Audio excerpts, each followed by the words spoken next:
It started with a knock on my door, sharp, impatient, the kind that makes you sigh before you even open it. On the other side stood Karen, our local HOA watchdog, arms crossed, lips pursed, and eyes locked on my front yard like it had personally offended her. "You need to mow that mess," she said, pointing to the wildflower patch I'd spent months planting and nurturing. To her, it was chaos. To me, it was beauty, life, and a little rebellion in a world of cookie-cutter lawns. I tried to explain it wasn't just flowers. It was milkweed for monarchs, lavender for the bees, comflowers for the pollinators. But Karen wasn't hearing it. Unruly, she called it, against the community standards. A formal complaint followed 2 days later. And just like that, my yard became the latest battleground in the HOA's war on anything that dares to be different. But here's a twist. What she didn't expect was who came to my defense. Or rather, what asterisk. I had something she couldn't argue with, something small but powerful enough to make her pause. And when I showed her, when she saw what was really living among those so-called weeds, everything changed. Well, almost everything. Because while Karen might have seen the light, the HOA wasn't done with me yet, and neither was she. What happened next turned our quiet cul-de-sac into a buzz of controversy. Literally, you're not gonna believe what happened when the bees took center stage. The thing is, I didn't start this wildflower patch to make a statement. It began during a tough winter when I stumbled across an article about declining bee populations. Something about that stuck with me. So when spring came, I dug into my little patch of lawn, planted native wildflowers, and watched life return in a way that felt honest. The buzzing of bees, the flutter of butterflies, it gave the space a pulse. It gave me one too. But to Karen, the HOA board member, who patrolled the neighborhood like it was her job, none of that mattered. She didn't see pollinators. She saw non-compliance. Her words, not mine. Apparently, my yard violated 2 sections of the HOA landscaping guidelines, something about uniformity and approved vegetation. I asked her if the HOA had ever approved plants that feed bees or support local ecosystems. She just rolled her eyes. A few neighbors started to notice the tension. Some whispered that I was pushing boundaries. Others quietly thanked me. Still, the pressure built. I received a second warning, this time with a deadline to remedy the issue or face a fine. That's when I decided to bring in backup. One afternoon, just before the deadline hit, I invited a local pollinator expert to my yard. She brought charts, photos, and, most importantly, a portable observation hive. When Karen saw the honeybees calmly working, surrounded by blooming flowers, something flickered in her expression. But before I could call it progress, things took another turn. Karen didn't say much that day, just stood there watching the bees, arms crossed a little less tightly than usual. I could tell she wasn't expecting actual science, or someone calm and credible like the expert I brought in. But just when I thought I might have made a dent, she left without a word. The next morning, an official HOA notice showed up in my mailbox. This time, it wasn't just a warning. It was a notice of violation, signed by the full board, requiring me to restore the lawn to HOA standards within 5 days. That's when things started to get more complicated. A neighbor down the street, Mr. Campbell, retired science teacher, stopped by with a cup of coffee and said he'd been watching everything unfold. Turns out he'd been planting milkweed in his backyard for years, just quietly, no drama. "People don't always understand what helps the planet," he said, "especially when it doesn't fit the rule book." That stuck with me. Word started spreading around the block. Some neighbors were annoyed, said my yard made the rest of theirs look messy. Others liked the flowers and said it gave the street personality. A few even asked for seeds. But HOA leadership wasn't having it. They scheduled a formal meeting to address landscaping violations and community harmony. Meanwhile, I noticed something strange. Someone had started trimming the edges of my patch at night, just a few inches here and there. At first I thought I was imagining it, but I wasn't. That's when I realized this wasn't just about flowers anymore. By the third night, the trimming got worse. A whole section of black-eyed Susans had been cut down, clean and deliberate, like someone wanted to send a message.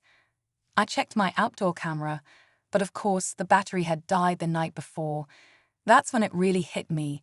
This wasn't just about HOA rules or a difference in taste. Someone was actively trying to erase what I built. The next morning, I walked out to find a small handwritten note stuck in the mailbox. No signature, just 5 words. Asterisk lawn, not a meadow. Enough. Asterisk, my heart dropped. It was clear now. This was personal. And yet, the bees kept working, oblivious to the drama unfolding around them. It was almost poetic. The HOA meeting finally happened in the community clubhouse. It was packed.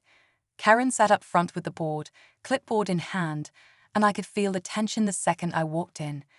People had taken sides. A few neighbors stood up to say how my yard was lowering property values. Others argued it was helping the environment and teaching kids something real. One little girl even spoke about the butterflies she'd seen that summer.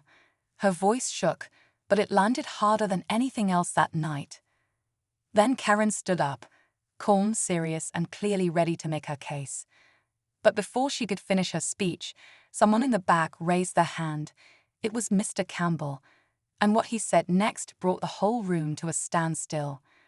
Mr. Campbell stood slowly, his voice calm but firm. "Before we decide whether wildflowers belong in this community," he said, "maybe we should talk about what really doesn't." The room went quiet.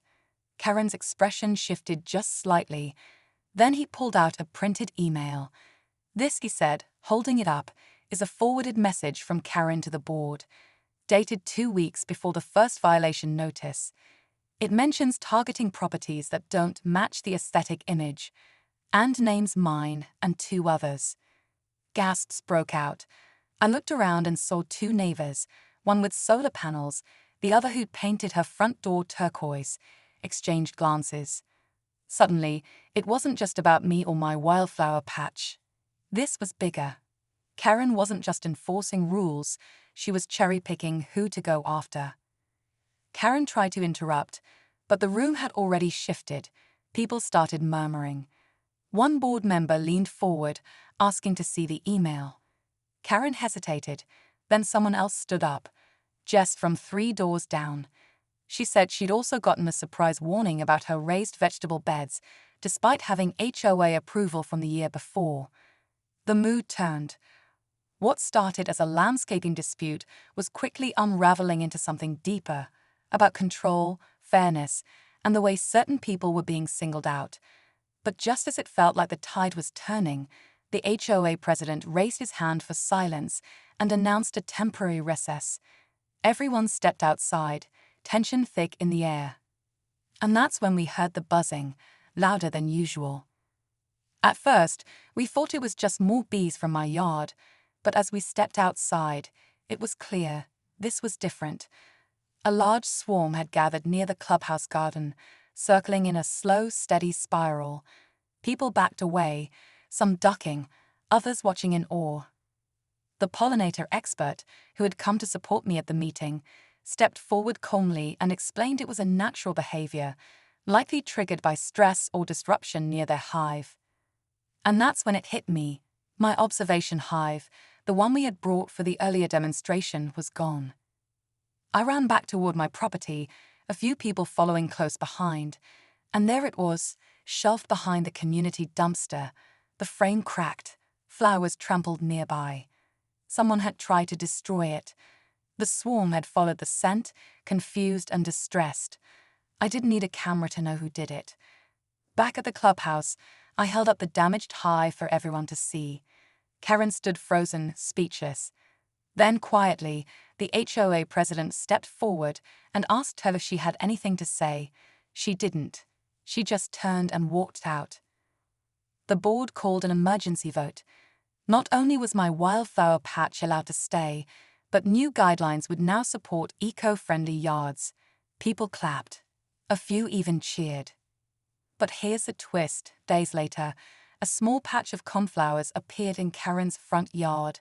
No note, no explanation, just quietly blooming right under her window. After everything, the street felt different, not just because of the new yard signs that read pollinator friendly, or the way neighbors started letting a few more plants grow wild at the edges of their lawns, but because people were talking, real conversations, about nature, community, even control. And surprisingly, no one was talking about property values anymore. Karen never addressed what happened with the observation hive or the email. She stepped back from the HOA board quietly, claiming she needed time to focus on personal projects. But those coneflowers she planted, they kept growing. A few weeks later, a couple of bees showed up in her yard too. I saw her one morning watching them, coffee in hand, not scowling for once. We didn't speak, but we nodded. And honestly, that was enough.